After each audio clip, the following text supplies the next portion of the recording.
Bonjour à toutes et à tous, Emmanuel Correia. Aujourd'hui, nous allons voir l'outil recadrage. Cet outil se trouve dans la barre des outils, à ce niveau-là. La barre des options affiche les options de l'outil. Je vous rappelle que la barre des options est contextuelle à l'outil qu'on utilise.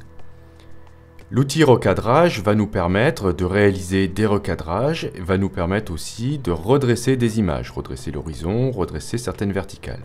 Cet outil va aussi nous permettre de changer la taille d'une image.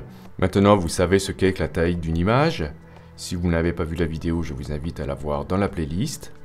Et voyons maintenant certains paramètres de l'outil. Vous avez ici une petite fenêtre qui vous permet d'avoir une liste ici de paramètres prédéfinis. En tout premier lieu, en haut, on va pouvoir définir ici un rapport largeur sur hauteur ou bien largeur, hauteur et résolution. Vous avez ici format d'origine qui vous permettra de garder le format d'origine de votre image, c'est-à-dire que vous allez pouvoir recadrer en gardant le ratio de votre image.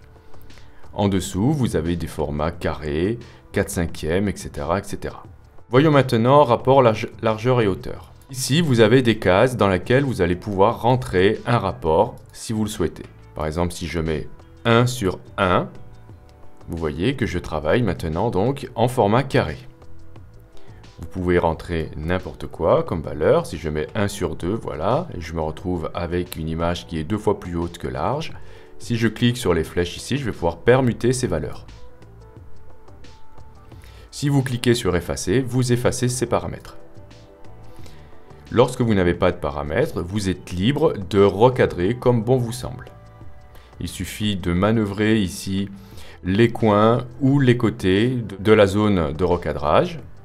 Si vous voulez déplacer la fenêtre de recadrage, cliquez dedans, maintenez le clic et faites défiler comme ça l'image. Vous disposez d'aides affichées, notamment les lignes des tiers qui sont actuellement affichées. Cliquez ici à ce niveau-là pour avoir d'autres aides. Vous avez une grille, vous avez des diagonales, le triangle, vous avez le nombre d'or, vous avez aussi la spirale d'or. Vous disposez pour ces incrustations d'un raccourci haut. Certaines incrustations peuvent être orientées différemment. Par exemple, la spirale d'or, si je maintiens un majuscule plus haut, je peux comme ça la faire tourner. Donc ça, ce sont des aides à la composition, très utiles lorsqu'on effectue un recadrage. Lorsque vous avez fini votre recadrage, n'oubliez pas ici de valider. Ok. Donc, je vais revenir en arrière pour vous montrer d'autres choses. J'annule le recadrage en allant dans Édition, Annuler recadrage. Je clique à nouveau sur l'outil et je vais vous montrer quelque chose. Je souhaite maintenant désincliner mon image. Vous voyez, l'horizon n'est pas droit. Je vais donc ici cliquer sur Désincliner et je vais, à l'aide de l'outil, cliquer sur mon horizon. Je maintiens le clic, je tire comme ça une ligne. Vous voyez que j'ai une indication d'angle qui s'affiche. Je lâche le clic. Et automatiquement, mon image est recadrée. Alors je vais peut-être devoir recadrer l'image pour ne pas avoir des bords comme ça noirs qui apparaissent, puisque l'image a été tournée. Si je souhaite garder le rapport hauteur-largeur de mon image d'origine, je vais ici dans les options, je clique sur format d'origine. Voilà, ce qui me permettra de garder le même ratio que mon image de départ. J'ai terminé, je clique ici pour valider ou j'appuie sur Entrée. Bien, je vais annuler et je vais vous montrer autre chose encore. Lorsque vous activez l'outil, vous n'êtes pas obligé de cliquer ici sur les coins pour l'activer. Vous pouvez directement recadrer tout de suite dans votre image. Si je souhaite maintenant changer la taille de mon image, je vais aller dans largeur, hauteur plus résolution. Admettons que je souhaite que cette image fasse pile 15 cm de large sur 10, ce qui est le format d'une photo standard, une petite photo. Je vais saisir ici 15 cm, donc j'écris carrément 15 cm pour centimètre. Ici, je mets 10 cm. Et là, puisque c'est une impression, je vais choisir 300 pixels par pouce. Vérifiez bien ici que vous êtes en pixels par pouce et pas en pixels par centimètre. Une fois que c'est terminé, vous appuyez ici pour valider. Mon image a été rééchantillonnée, donc vous vous rappelez ce que cela signifie si vous avez suivi le cours sur la taille de l'image. Et mon image donc maintenant fait pile la taille nécessaire pour une impression en 10 par 15 cm et en 300 dpi. Je pourrais très bien enregistrer ces valeurs-là pour les retrouver facilement lorsque je souhaiterais faire, par exemple, un nouveau recadrage de ce type. Je vais ici dans la barre des options, je choisis nouveau recadrage prédéfini et je l'appelle, je le laisse comme ça par exemple, c'est très bien, 10 par 15 cm à 300 ppp. Je valide, OK. Maintenant, je retrouverai mon réglage prédéfini tout à la fin ici. Je vais utiliser cette image-là pour la recadrer aussi.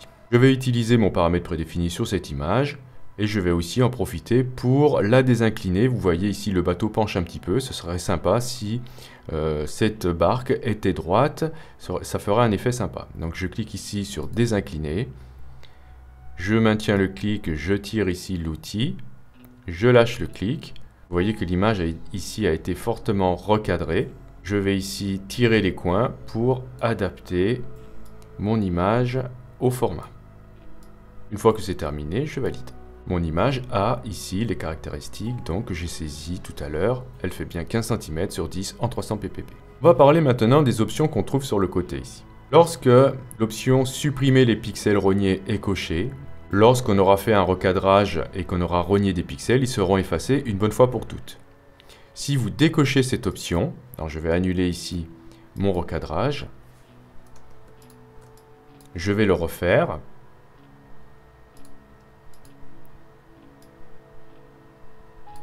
Mais cette fois-ci, l'option supprimer les pixels rognés a été décochée. Alors je refais mon cadrage. Voilà. Je valide. L'intérêt d'avoir décoché cette option, c'est que si finalement je change d'avis, je souhaite revenir en arrière, je vais à nouveau cliquer ici sur l'outil recadrage et regarder. L'image est encore entière en dessous. Voyons maintenant ce qu'est contenu pris en compte. Je vais peut-être changer d'image, je vais essayer de la désincliner, pourquoi pas, et en profiter pour la recadrer. Cette fois-ci, par contre, je ne vais pas utiliser le format de tout à l'heure. Je vais ici donc cliquer sur désincliner, m'appuyer sur l'horizon, et je vais bien cocher ici contenu pris en compte. Je recadre mon image. Alors là, vous voyez, je peux recadrer comme je veux, puisqu'ici, je n'ai absolument rien saisi comme valeur ici en largeur, hauteur et résolution.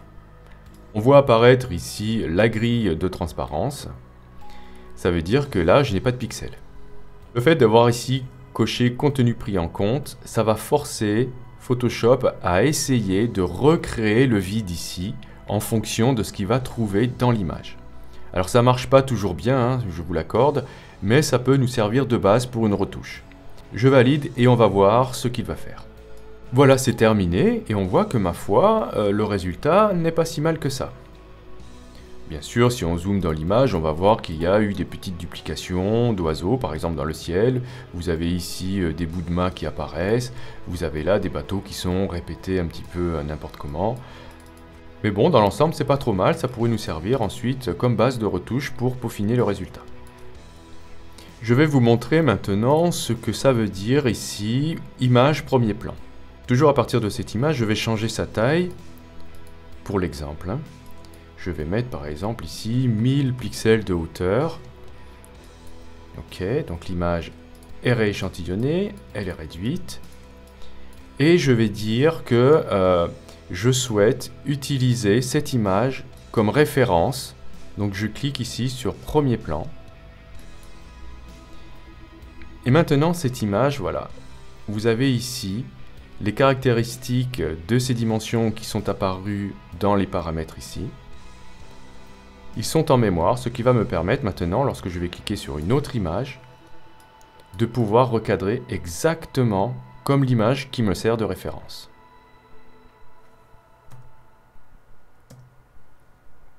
Et voilà, cette image fait exactement le même cadrage que celle-ci, avec la même taille et la même résolution.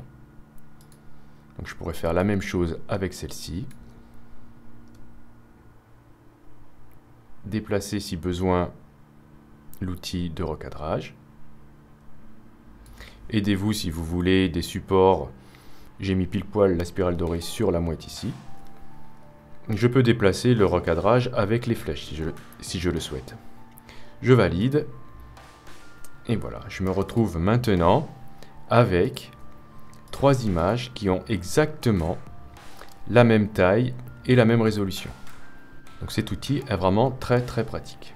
Il faudra faire attention à ne pas confondre l'outil recadrage avec la commande recadrer. La commande recadrer se trouve dans le menu Images recadrer.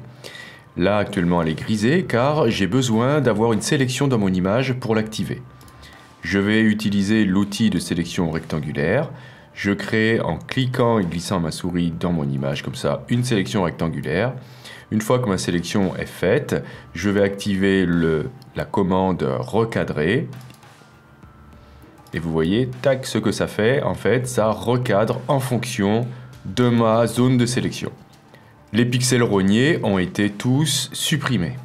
Donc là aussi, c'est une autre façon de recadrer une image dans Photoshop. Donc à ne pas confondre avec l'outil recadrage qui lui possède beaucoup plus d'options comme nous venons de le voir. On se revoit pour la suite de la formation.